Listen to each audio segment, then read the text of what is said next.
let's see what this is about. What's up everyone, and welcome back to Top 5 Central. Today we're looking at the top 5 biggest YouTube mistakes. So when I say that, I mean actual mistakes made by YouTube the company, and not individual YouTubers. Although it's $1 billion company, YouTube is still ran by normal people, so there have been quite a few mistakes that have happened in the past 6 years or so.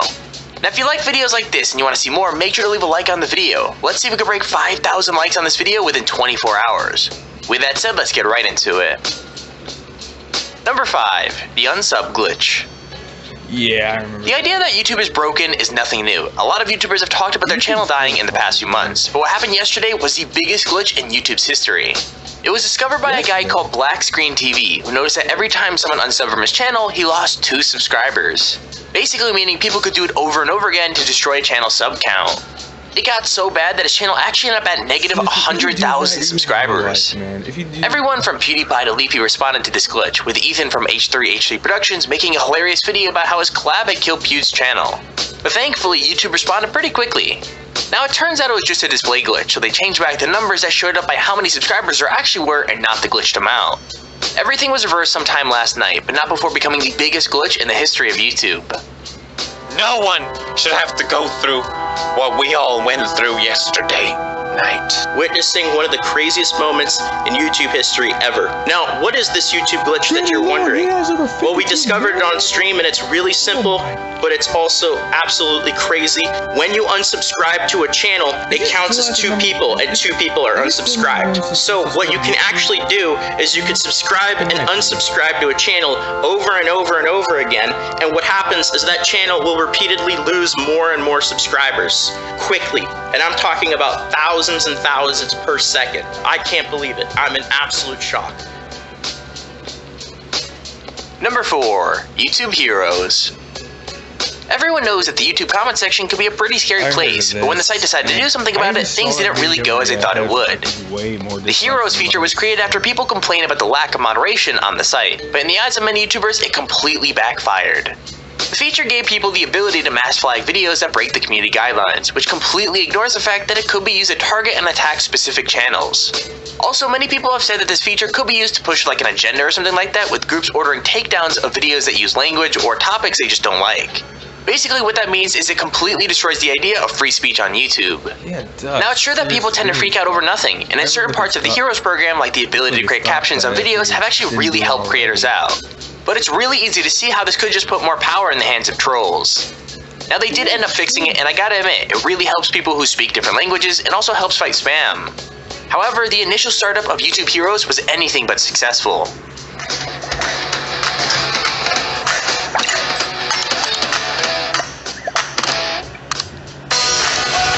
Mass flag videos, just like this guy's doing here. Check it out, guys. Wow, you're a hero, dude! Did you see he just, one guy alone shut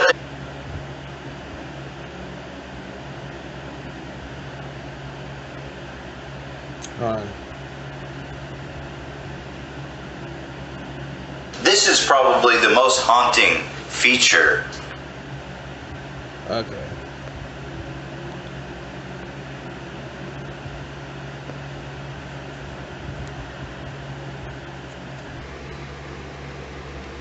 Alright, I think I fixed it. Let's do it. This guy's doing here. Check it out, guys. Wow, you're a hero, dude! Did you see he just, one guy alone shut down this guy's YouTube channel? Fuck yeah, dude. This is definitely what YouTube needs to bring the community together and not completely ruin it. This is probably the most haunting feature of this whole program. Why would anybody need that? I mean, mass flagging. They're just begging people to abuse this shit. Number 3. Random YouTubers terminated. Online content is still a pretty new thing, so what is and isn't allowed in terms of copyright and topic is constantly being changed. However, examples of YouTube terminating channels for no apparent reason have been around for years, with even huge YouTubers being affected. Back in 2013, WatchMojo were suspended despite being one of the biggest channels on the site, and though they eventually won the fight to come back, they lost roughly $3,000. Even as recently as 2015, the same thing happened to popular GTA 5 YouTubers Kwebbelkop and DomIsLive, so this is clearly still an issue. Just a few weeks ago, we saw some of the biggest list channels like WatchMojo, The Richest, and so many more just disappear with a snap of a finger for no reason, and then brought back an hour later. Now obviously YouTube is a huge site and deals with a lot of copyright strikes, so mistakes are bound to happen. But you still gotta remember that YouTube is a full-time job for a lot of people. Now I gotta hand it to YouTube though, because they handled it super quickly and resolved everything within a matter of hours. Number 2, the random unsub glitch.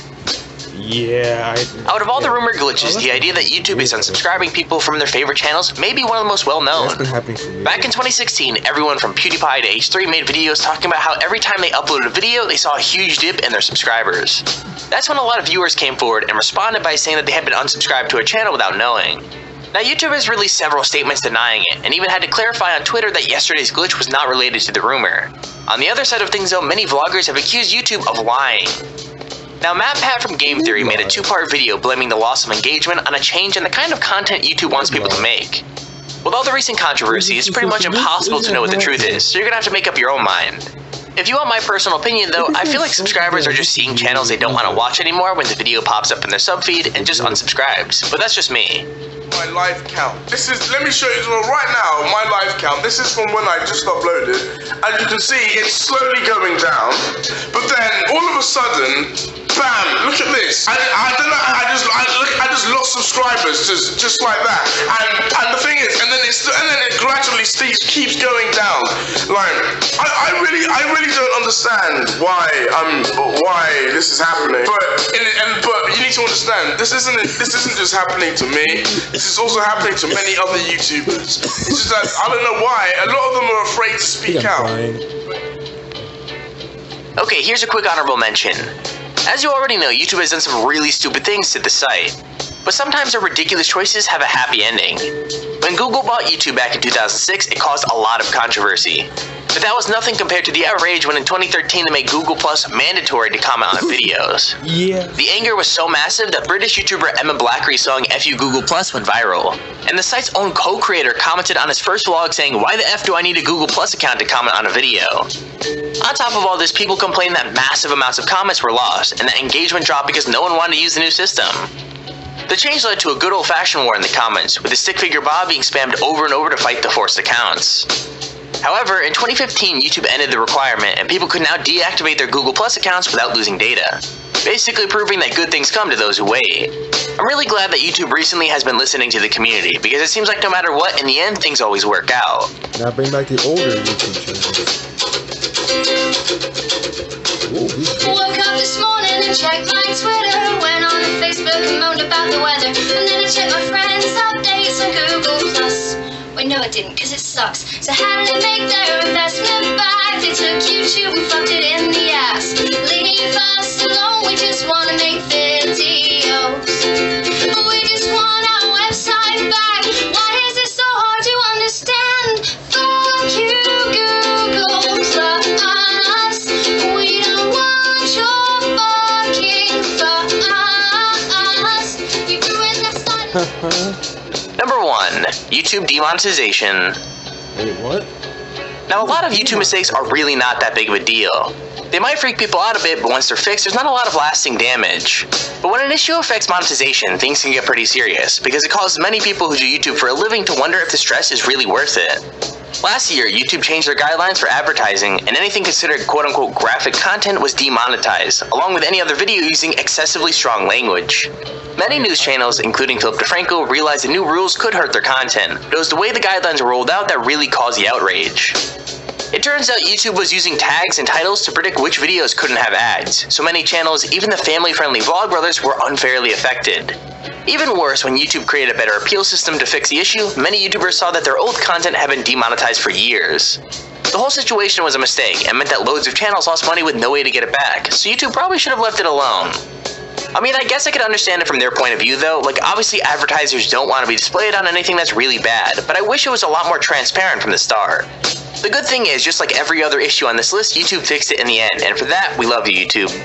Guys, the first thing today is I don't think that I can call you beautiful bastards anymore because apparently that and several other things I do are not, quote, advertiser friendly. I had heard murmurings, I had heard a few YouTubers talking about it, but we personally got hit with it yesterday. Yesterday's video, and most likely many in the near future, will not be monetizable here on YouTube. Based off of this update, it appears it's because I use what they call excessively strong language. And they're explaining they're doing it because they're just following terms of service. YouTube reserves the right to turn off monetization if a video doesn't follow our guidelines, which it appears my dirty, filthy, horrible mouth does not. And the thing is, I will say, I love YouTube. Obviously, it looks like they're well within their rights to do this. It's their damn website. It is also incredibly fucking concerning. Many times on my show, I have talked about things that aren't great, just horrible things. By taking away monetization, it is a form of censorship. Taking away the ability to monetize a video.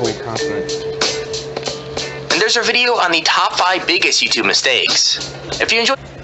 Okay, so sorry about that issues. I don't think it will happen again, but we'll see. I'll see you on next time. Goodbye.